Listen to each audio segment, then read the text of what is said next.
ভাবো তো, যদি পুরো পৃথিবী একসাথে আগুনে জ্বলে উঠতে শুরু করে আর সেই আগুন থামানোর কেউ না থাকে।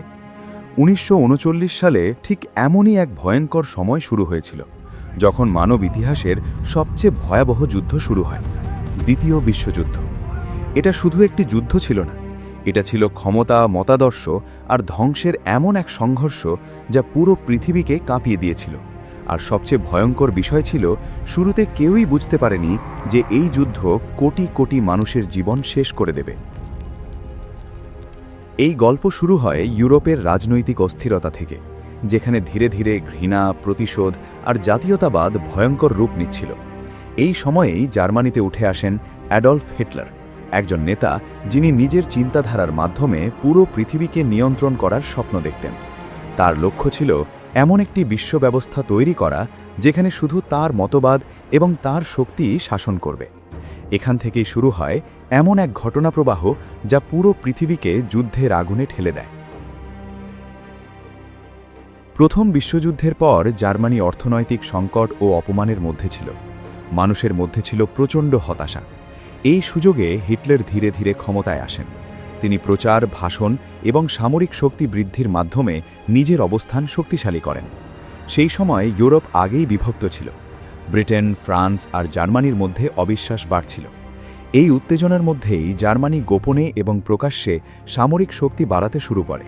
আর পৃথিবী ধীরে ধীরে এমন একদিকে এগোতে থাকে যেখানে সামান্য একটি ঘটনা পুরো মানবজাতিকে ধ্বংসের দিকে ঠেলে দিতে পারত। ১৯৩৯ সালের ১ সেপ্টেম্বর জার্মানি হঠাৎ করে পোল্যান্ড আক্রমণ করে। এটি কোনো সাধারণ আক্রমণ ছিল না, এটি ছিল দ্রুত, ভয়ঙ্কর আর থামানো প্রায় অসম্ভব এক যুদ্ধ কৌশল। কয়েকদিনের মধ্যেই পোল্যান্ড ভেঙে পড়তে শুরু করে, আর ব্রিটেন ও ফ্রান্স জার্মানির বিরুদ্ধে যুদ্ধ ঘোষণা করে। এই মুহূর্তে পৃথিবী আনুষ্ঠানিকভাবে দ্বিতীয় বিশ্বযুদ্ধে প্রবেশ করে। এরপর যুদ্ধ দ্রুত ছড়িয়ে পড়ে। জার্মানি একের পর এক ইউরোপীয় দেশ দখল করতে থাকে।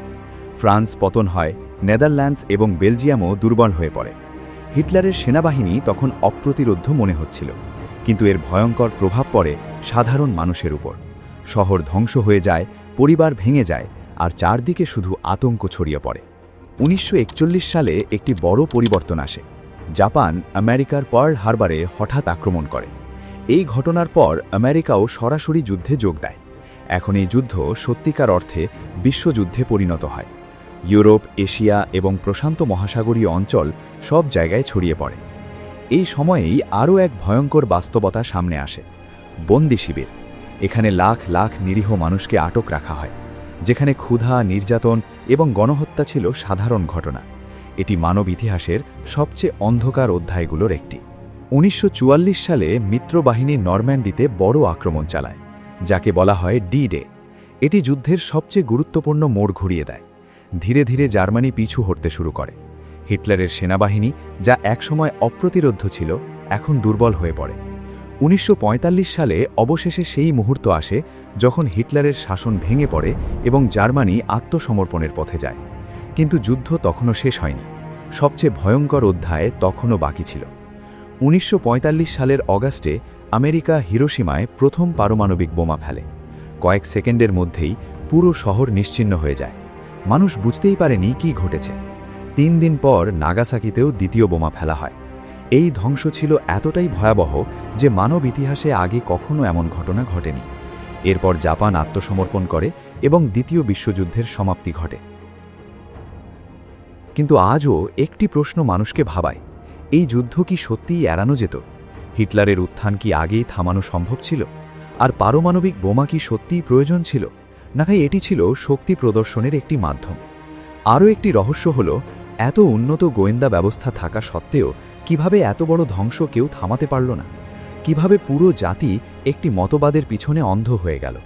এই প্রশ্নগুলো আজও ইতিহাসবিদদের বিভক্ত করে রেখেছে। কিছু ইতিহাসবিদ মনে করেন দ্বিতীয় বিশ্বযুদ্ধ ছিল প্রথম বিশ্বযুদ্ধের ভুলের ফলাফল। আবার কিছু মতবাদ অনুযায়ী শক্তিশালী দেশগুলো শুরুতে ইচ্ছাকৃতভাবে হিটলারকে থামায়নি, যাতে ইউরোপের ক্ষমতার ভারসাম্য বদলে যায়। পারমাণবিক বোমা নিয়ে এক মত বলে এটি যুদ্ধ দ্রুত শেষ করার উপায়। আবার আরেকটি মত বলে এটি যুদ্ধ পরবর্তী বিশ্ব ব্যবস্থায় আমেরিকার আধিপত্য প্রতিষ্ঠার কৌশল।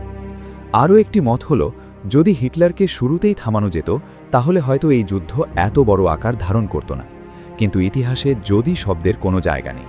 দ্বিতীয় বিশ্বযুদ্ধ শুধু একটি যুদ্ধ ছিল না, এটি ছিল মানবতার সবচেয়ে বড় পরীক্ষা। প্রায় ৭০ কোটি মানুষ প্রাণ হারায়, অসংখ্য শহর ধ্বংস হয়, আর পুরো পৃথিবী চিরতরে বদলে যায়। এই যুদ্ধ আমাদের শেখায়, যখন ঘৃণা এবং চরমপন্থা বেড়ে যায় তখন তার শেষ পরিণতি শুধু ধ্বংস। আজও যখন আমরা এই ইতিহাস দেখি, এটি শুধু অতীত মনে হয় না, এটি একটি সতর্ক বার্তা মনে হয়। এমন একটি বার্তা যা আমাদের মনে করিয়ে দেয় শান্তি কোনো স্বাভাবিক অবস্থা নয়, এটি প্রতিদিন রক্ষা করতে হয়।